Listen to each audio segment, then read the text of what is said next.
we can define is mirror nuclides.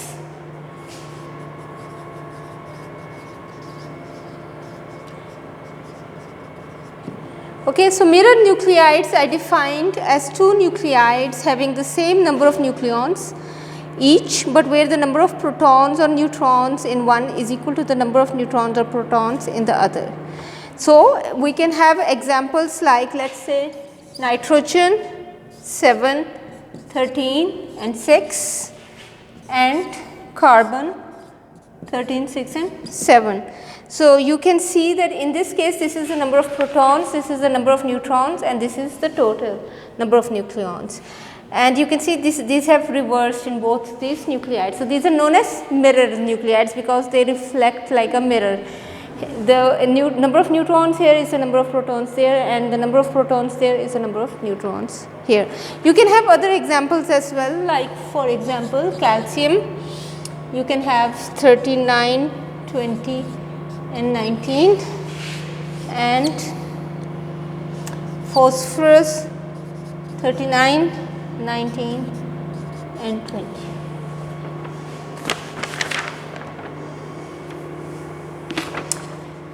So, what have we discussed so far? We have discussed the radius of the nucleus, right, and we have discussed the various terms and parameters related to this, and we have defined two, which are the mean radius and the skin thickness. Now, we are going to talk about the distribution of nuclear charge, because charge is another property that we can use in order to determine the nucleus.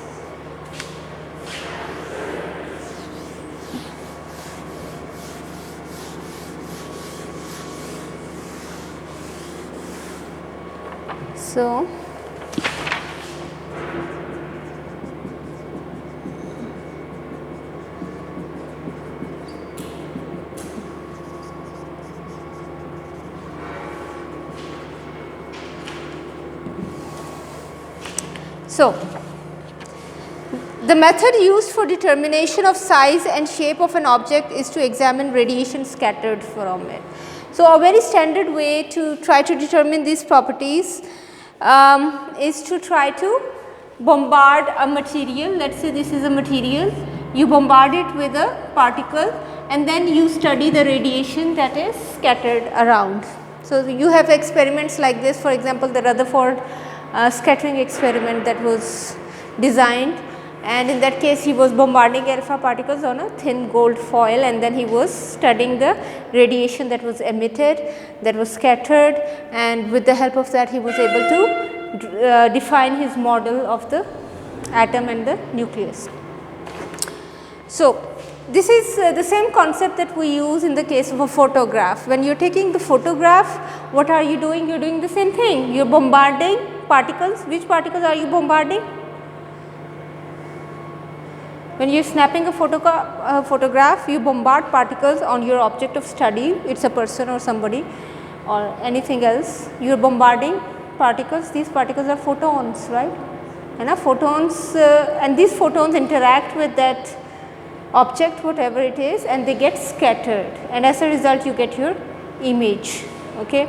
So, this is a way to perform an experiment. So, such experiments have been performed to try to measure these parameters, and like we said in the beginning, in the first chapter, the nuclear diameter is of the order of Fermi. We defined the Fermi quantity. So, nuclear diameter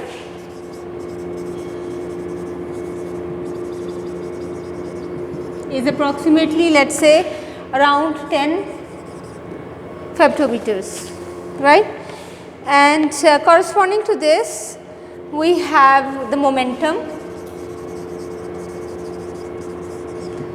which can be approximately 100 MeV over C.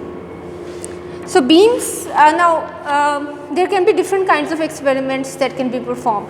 One kind of experiment can be, you take a beam of charged particles like electrons from an accelerator. Accelerator is used to accelerate these electrons and therefore produce a beam, and these beams will have high energy like approximately 10 MeV, and then from 10 MeV you can accelerate them and increase the energy to giga electron volts.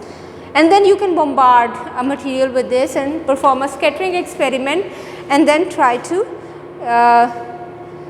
understand different properties and parameters according to that.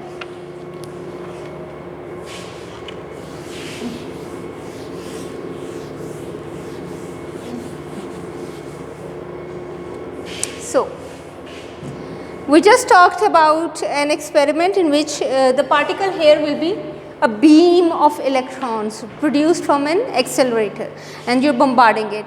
So, in order to describe this, we can consider an electron. Let us consider an electron with a wave function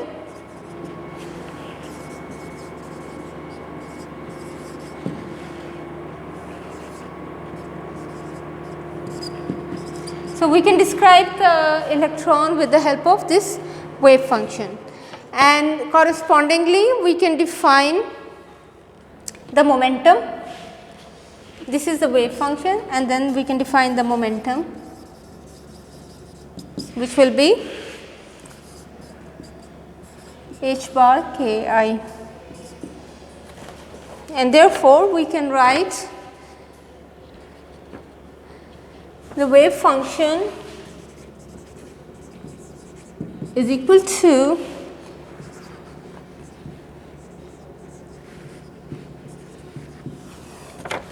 and this is the scattered electron.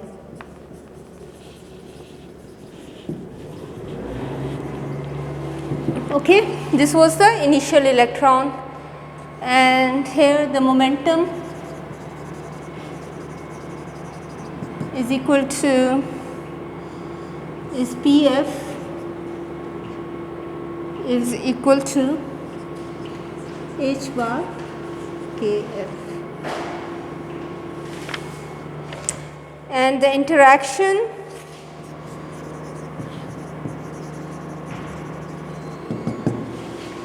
Vr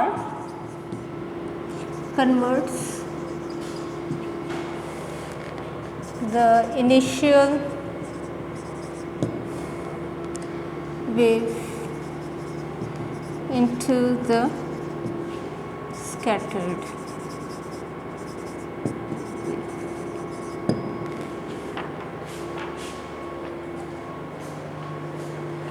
So, what have we done? In order to study the nuclear charge, we can perform an experiment. These experiments have been performed over time, and we have the results now. Many of these results are also in your book. And to bombard a particle on a material and then study the scattered radiation.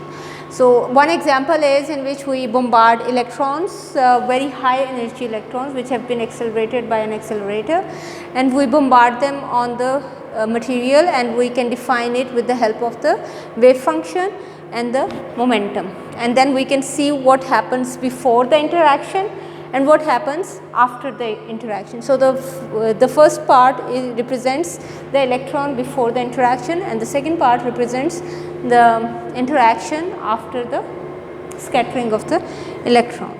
Okay?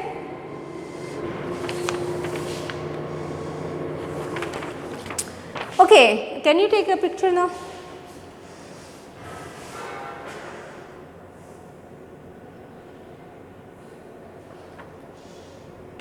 दस minute की बन रही है ना?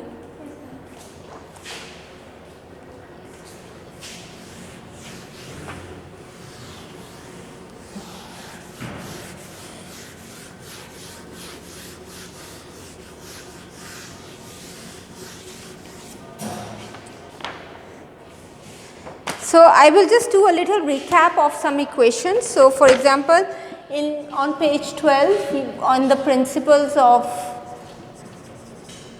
quantum mechanics, for example, you have the time independent Schrodinger equation, which is